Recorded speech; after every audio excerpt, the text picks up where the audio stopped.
اعوذ باللہ من الشیطان الرجیم بسم اللہ الرحمن الرحیم امن ھذا الذی هو جند لکم ینصرکم من دون الرحمن، بھلا وہ کون ہے جو تمہارا لشکر بن جائے اور تمہاری مدد کرے رحمان کے مقابلے میں؟ ان الکافرون الا فی غرور، نہیں ہے یہ کافر مگر دھوکے میں آ گئے، بہکاوے میں آ گئے۔ امن ھذا الذی یرزقکم من امسک رزقا، پھر بھلا کون ہے وہ جو تمہیں رزق دے سکے اگر اللہ اپنے رزق کے خزانوں کو روک لے؟ بل لجوا فی عتو و نفور، نہیں، یہ لوگ اپنی شرارت میں اور نفرت میں بہت آگے بڑھ گئے۔ افمن یمشی مکبا، یہ آیت بہت اہم ہے حکمت قرآن کے اعتبار سے، فلسفے کے اعتبار سے۔ افمن یمشی مکبا علی وجہہ اہدی امن یمشی سویا علی صراط مستقیم، دو انسانوں کا تصور کرو، ایک شخص وہ ہے کہ جو اوندھے منہ پیٹ کے بل گھسٹ رہا ہے، ایک وہ جو سیدھا کھڑا ہے، سیدھے راستے پر چل رہا ہے۔ کون ہوگا زیادہ ہدایت پر؟ اس میں نقشہ کھینچ دیا گیا ہے۔ جو لوگ حیوانی سطح پر زندگی بسر کر رہے ہیں صرف انسٹنکٹس کی وجہ سے زندہ ہیں، پیٹ، معاشی جدوجہد اسی کے لیے زندہ ہیں، گھسٹ رہے ہیں اسی میں۔ اور اس اوندھے پڑے ہوئے انسان کے مانند نہیں جنہیں آگے کا کچھ پتہ نہیں، آگے کہاں جانا ہے، وہ تو ان کے انسٹنکٹس انہیں چلا رہے ہیں، بالکل اینیمل لیول کے اوپر زندگی گزار رہے ہیں، اوندھے منہ۔ انہیں کیا نظر آئے گا راستہ کون سا ہے، کدھر جانا ہے؟ ایک شخص کھڑا ہے سیدھا، اپنی منزل اس نے معین کر لی ہے۔ یہ بالکل وہی فلسفہ ہے جو سورہ حج میں آ چکا ہے۔ انسان حقیقت میں وہی انسان ہے جس نے اپنا کوئی آدرش، کوئی نصب العین، کوئی مقصد، کوئی آئیڈیل زندگی میں مقرر کیا۔ جو شخص بغیر کسی نصب العین کی زندگی گزار رہا ہے، ہی از این اینیمل۔ اولئک کالانعام بل ھم اضل، حیوانات جو ہیں یہ چوپائے، ان کی زندگی کا کوئی مقصد نہیں ہے۔ وہ تو اللہ نے ہمارے کام کے لیے پیدا کر دی، آپ انہوں کاٹوں گوشت کھائیں اور ان کی چمڑوں سے جوتیاں بنائیں اور جی رہے وہ خالص انسٹنکٹس کے اوپر، ان کی جبلتیں ہیں، صرف جبلت کے تحت ہیں۔ انسان صرف حیوان نہیں ہے، اس میں کچھ اور ہے، اور اس کے لیے کوئی آئیڈیل۔ ضعف الطالب والمطلوب، جتنا اونچا آئیڈیل ہوگا اتنا ہی اونچا انسان جائے گا، لیکن جس کا کوئی سرے سے آئیڈیل نہیں وہ نرا حیوان ہے۔ آخر چوپائے بھی تو اسی طرح چلتے ہیں نا۔ افمن یمشی مکبا علی وجہہ اہدی امن یمشی سویا علی صراط مستقیم، سیدھا راستہ اور اس کی منزل معین ہے، مجھے ادھر جانا ہے۔ دنیا میں ہماری منزل اقامت دین، حقیقت میں زندگی کی منزل آخرت، رضائے الہی کا حصول۔ قل ھو الذی انشأکم وجعل لکم السمع والابصار والافئدہ، کہہ دیجئے وہی ہے جس نے تمہیں انشاء، اٹھانا، تمہیں بنایا، بڑھایا، وجعل لکم السمع والابصار والافئدہ، تمہیں کان دیے، آنکھیں دی اور دل دیے یا عقل دی۔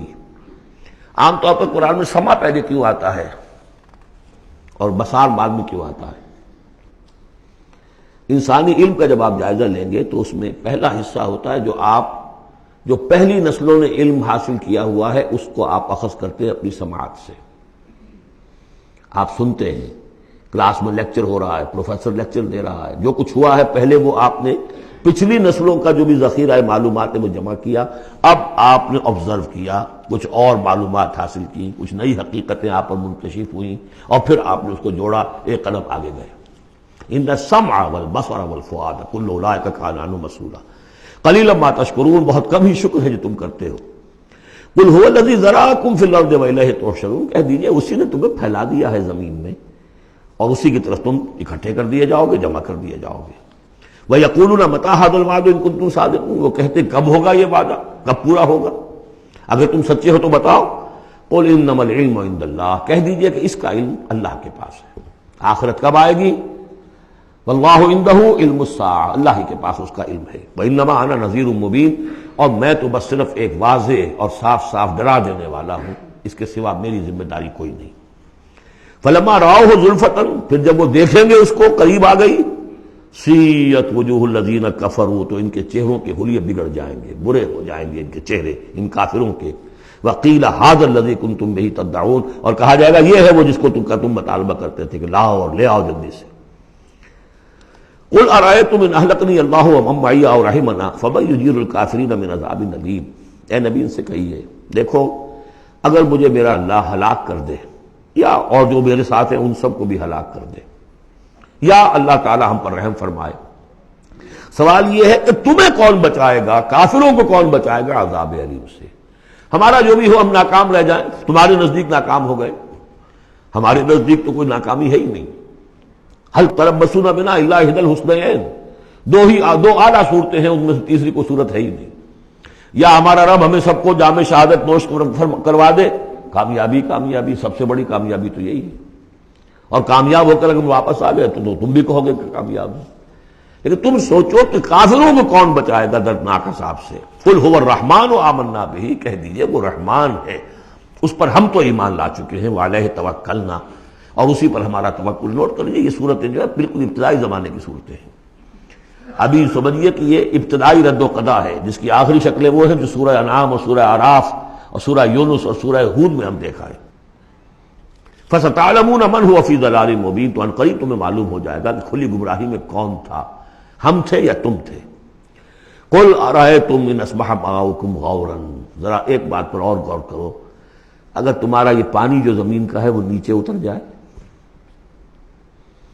کبھی کبھی ایک دم بہت جو ہے ایک الارم ہو جاتا ہے کہ پانی کی سطح نیچے جا رہی ہے، بارشیں کم ہوئی ہیں، پانی کی سطح نیچے جا رہی ہے، کہاں سے لائیں گے پانی؟